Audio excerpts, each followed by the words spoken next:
Hi friends, எல்லாருக்குமே வணக்கம். இன்றைக்கி நம்ம அழகான சுற்றுலா சேனலில் என்ன வீடியோ பார்க்க போகிறோன்னு பார்த்தீங்கன்னா, மிக பழமையான சிவன் கோவிலை தான் பார்க்க போகிறோம். இந்த கோவில் எங்கே அமைஞ்சிருக்குன்னு பார்த்தீங்கன்னா, ராணிப்பேட்டை மாவட்டம் வன்னிவேடு கிராமத்தில் அமைந்திருக்கு. இங்கே இருக்கிற பழமையான சிவன் கோவில்.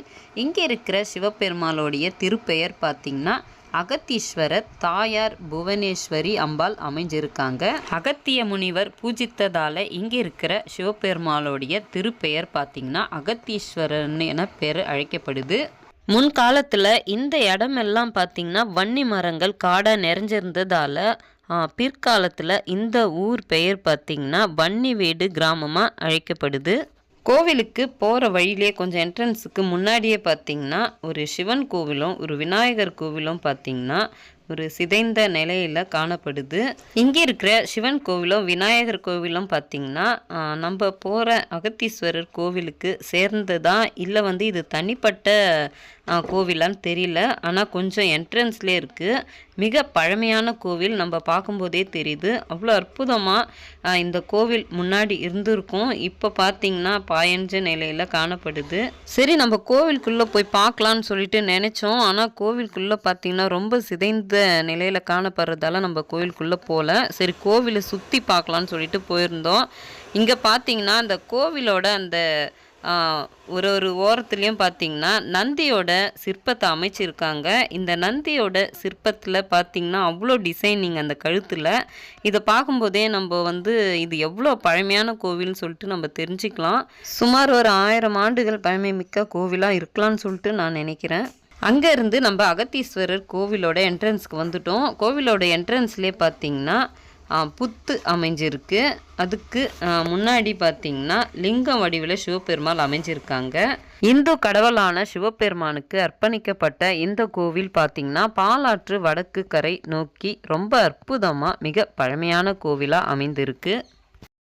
வன்னிமர காடா இந்த இடம் முன்னோர் காலத்தில் இருந்தபோது அகத்திய மகரிஷி முனிவர் பார்த்திங்கன்னா இந்த இடத்துல தங்கி சிவபெருமானை அவருடைய கையாலே மணல் லிங்கமாக வடிவமைச்சு வணங்கி வந்ததால் இங்கே இருக்கிற சிவபெருமானுக்கு பார்த்திங்கன்னா அகத்தீஸ்வரன் சொல்லிட்டு பேர் அமைஞ்சிருக்கு. அவர் கையாலேயே சிவபெருமானை வடிவமைச்சதால் லிங்கம் பார்த்திங்கன்னா குள்ளமான வடிவில் காணப்படும். கருவறையில் இருக்கிற சிவலிங்கத்து மேலே பார்த்திங்கன்னா அகத்திய முனிவருடைய கை தடயங்களும் காணப்படுது. கோவில் இப்போ கட்டுமான வேலை நடந்துட்டு இருக்கிறதால நம்மளால் கோபுர வாசல் வழியாக போக முடியல. பின் வாசல் வழியாக தான் நம்ம கோவிலுக்குள்ளே வந்தோம். கோபுரம் பார்த்திங்கன்னா 5 நிலை கொண்ட ராஜகோபுரம் கிழக்கு நோக்கி அமைந்திருக்கு. அடுத்தது கொடிமரமும் பலிபீடமும் சிவபெருமானுடைய கருவறை, அதாவது கருவறைக்குள்ளே இருக்கிற அகத்தீஸ்வரர் கிழக்கு பார்த்த மாதிரி ரொம்ப அற்புதமாக அமர்ந்து காட்சியளிக்கிறாரு. கோவிலுக்குள்ளே நுழைஞ்ச உடனே பார்த்திங்கன்னா சிவபெருமானும் பார்வதி அன்னையும் ரிஷப வாகனத்தில் அமர்ந்து காட்சியளிக்கிறாங்க சுதை சிற்பமாக. அதுக்கு அடுத்தது விநாயகர் சித்தி புத்தின்னு சொல்லிட்டு அமைந்திருக்காங்க. அதுக்கு கீழே பார்த்திங்கன்னா 4 தூண் கொண்ட ஒரு சிறிய மண்டபத்தில் பார்த்திங்கன்னா விநாயக பெருமாள் ரொம்ப அற்புதமாக அமர்ந்து காட்சியளிக்கிறாரு. இந்த கோவிலோட வரலாறு பார்த்திங்கன்னா காஞ்சிபுரத்தில் சிவபெருமானுக்கும் காமாட்சி அம்பாளுக்கும் பார்த்திங்கன்னா திருமணம் வைபவம் நடைபெறுது.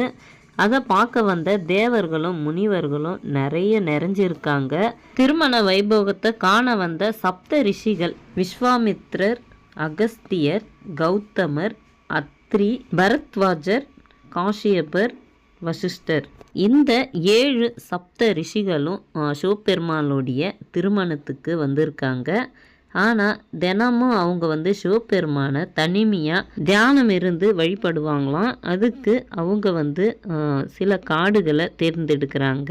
இந்த மாதிரி 7 சப்த ரிஷிகளும் ஆற்காடை சுற்றியும் சில காடுகளை தேர்ந்தெடுத்து சிவபெருமானை அவங்க கையாலே பிரதிஷ்டை பண்ணி வழிபடுறாங்க.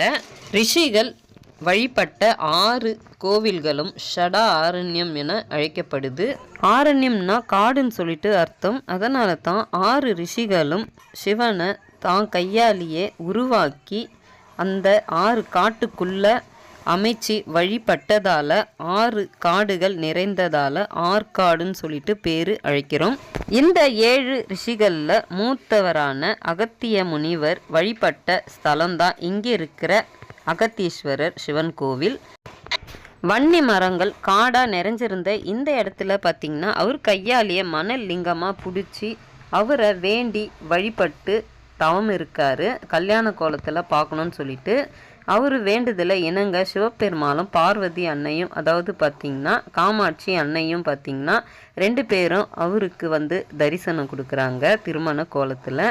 இந்த மாதிரி ஒரு அற்புதமான வரலாற்று நிறைந்த இந்த புனிதமான பூமியில் அமைந்து இருக்கிற காமாட்சி அன்னை புவனேஸ்வரி தாயாவும் சிவபெருமாள் அகத்தீஸ்வரராகவும் அகத்திய முனிவருக்கு காட்சியளித்தது போலவே இன்னைக்கு வரைக்கும் இங்கே வர பக்தர்களுக்கு ரொம்ப அற்புதமாக காட்சியளிக்கிறாங்க இந்த கோவிலில். இங்கே இருக்கிற கோவிலுக்கு நிறைய சிறப்புகள் அமைஞ்சிருக்கு. அதில் ஒன்று என்னன்னு பார்த்திங்கன்னா, இந்த கோவிலுக்குள்ள சர்வேஸ்வரர் அமைஞ்சிருக்காரு. ஞாயிற்றுக்கிழமையில் ராவுகால பூஜை நடைபெறுது. இவரை வேண்டிக்கிட்டு இந்த ராவுகால பூஜையில் நம்ம கலந்துக்கிட்டால் நோய் நொடிகள், கண் திருஷ்டி, செய்வினைகள்னு சொல்லிட்டு அனைத்து கஷ்டங்களும் துன்பங்களும் நம்மளை விட்டு விலகும்னு சொல்லிட்டு இங்கே வர பக்தர்கள் சர்வேஸ்வரரை வேண்டி வழிபடுறாங்க ராவுகால பூஜையில். அடுத்தது பார்த்திங்கன்னா இன்னொரு சிறப்பு. அது என்னன்னு பார்த்திங்கன்னா, துர்க்கை அம்மனோட கால் தடம் பாதங்கள் பதிஞ்சிருக்கு இந்த கோவிலில். இது எங்கேயும் காண கிடைக்காத ஒரு தரிசனம். துர்க்கை அம்மன் பார்த்திங்கன்னா தினமும் புவனேஸ்வரி அன்னையை நடந்து போய் தரிசிக்கிறதா இங்கே ஐதீகமாக நம்பப்படுது. இங்கே இருக்கிற கோவிலில் இன்னொரு சிறப்பு. அது என்னன்னு பார்த்திங்கன்னா, எல்லா கோவில்லையும் தாயார் சிங்கத்து மேலே, தாமரைப்பூ மேலே, இல்லை பீடத்து மேலே அமர்ந்திருப்பாங்க. ஆனால் இந்த கோவிலில் ஒரு அற்புதமான தரிசனமாக தாயார் ஆவுடை மேலே நின்ற கோலத்தில் காட்சியளிக்கிறாங்க. இந்த மாதிரி ஒரு அமைப்பு எந்த கோவில்லையும் நம்ம காண கிடைக்காத அற்புதமான தரிசனமாக இங்கே தாயார் அமைஞ்சிருக்காங்க. கருவறையில் அகத்தீஸ்வரர் அமைந்திருக்காங்க. தாயார் புவனேஸ்வரி தாயார் அமைந்திருக்காங்க. கோவிலுக்கு உள் சுற்று பிரகாரத்தில் 63 நாயன்மார்கள், 4 சிலைகளும், விநாயகர், காசி விஸ்வநாதர், விநாயகர், தட்சிணாமூர்த்தி, விஷ்ணு பகவான், பிரம்மா, துர்க்கையம்மன் அமைஞ்சிருக்காங்க. கோவிலோட வெளி சுற்று பிரகாரத்தில் விநாயகர் சன்னதி, காலபைரவர் சன்னதி, சனி பகவான் சன்னதி, நவகிரகங்கள் சன்னதி, காசி விஸ்வநாதர் சன்னதி, வள்ளி தேவயானியுடன் சுப்பிரமணியர் சன்னதி, ஐயப்பன் சன்னதி, சரஸ்வதி சன்னதின்னு சொல்லிட்டு இந்த கோவிலை வெளி சுற்று பிரகாரத்தில் சிறிய சிறிய சன்னதி கொண்டு அமைந்திருக்காங்க. இந்த கோவிலில் பார்த்திங்கன்னா அஷ்டதிக்க பாலகரான 8 திசைகளுக்கும் அதிபதியான இந்திரன், அக்னி, வாயு பகவான், வருணன், யமன், நிருதி, ஈசான்யன், குபேரன் அமைந்திருக்காங்க.